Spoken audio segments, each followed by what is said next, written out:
আজ ১৭ নভেম্বর বাংলাদেশের সাম্প্রতিক রাজনৈতিক পরিস্থিতিতে অত্যন্ত গুরুত্বপূর্ণ একটি দিন। সাবেক প্রধানমন্ত্রী শেখ হাসিনাকে ঘিরে একটি গুরুত্বপূর্ণ রায়ের সম্ভাবনা থাকায় পুরো দেশ জুড়ে উত্তেজনা ছড়িয়ে পড়েছে। রায় কি হতে পারে, দেশের রাজনীতিতে কি পরিবর্তন আসতে পারে, এমন নানা প্রশ্নে সাধারণ জনগণ থেকে শুরু করে রাজনীতি বিশ্লেষকরাও অপেক্ষা করছেন ফলাফলের জন্য। সকাল থেকেই রাজধানী ঢাকাসহ দেশের বিভিন্ন জেলা শহরে দেখা গেছে বাড়তি সতর্কতা। আইন শৃঙ্খলা রক্ষাকারী বাহিনীর সদস্যরা অবস্থান নিয়েছে কড়া নিরাপত্তা বলয়ে। চেকপোস্ট বসানো হয়েছে, গুরুত্বপূর্ণ মোড়গুলোতে চলছে তল্লাশি, আর জনসমাগম নিয়ন্ত্রণে নেওয়া হয়েছে বিশেষ ব্যবস্থা। দুপুরের দিকে পরিস্থিতি আরও উত্তপ্ত হয়ে ওঠে।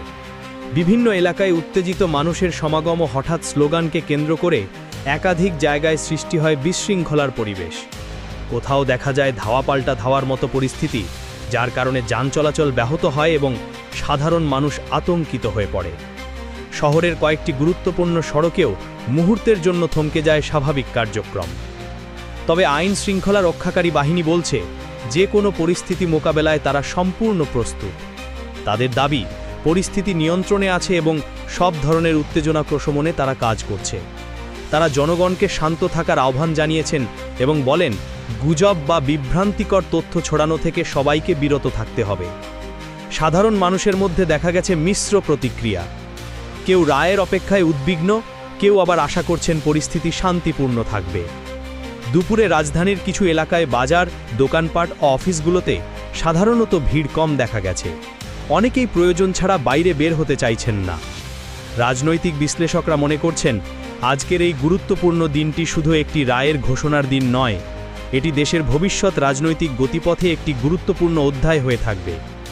রায়ের পরপরই পরিস্থিতি কোন দিকে যাবে তা নিয়েও সর্বস্তরে রয়েছে শঙ্কা ও প্রত্যাশা। বর্তমানে দেশজুড়ে আইন শৃঙ্খলা বাহিনী সর্বোচ্চ সতর্কতায় আছে। তারা নিশ্চিত করতে চায় যেন কোনো অনাকাঙ্ক্ষিত পরিস্থিতি সৃষ্টি না হয়। সামাজিক যোগাযোগ মাধ্যমেও নজরদারি বাড়ানো হয়েছে যাতে কোনো ধরনের ভ্রান্ত তথ্য ছড়িয়ে জনমনে আতঙ্ক সৃষ্টি না করতে পারে। এখন প্রশ্ন, আজকের এই গুরুত্বপূর্ণ দিনে দেশের রাজনীতি কোন দিকে মোড় নেবে, শান্তি নাকি আরও উত্তেজনা? সেই উত্তর জানতে পুরো দেশ চেয়ে আছে সময়ের দিকে। আনোয়ার হোসেন, দেশের কথা 24।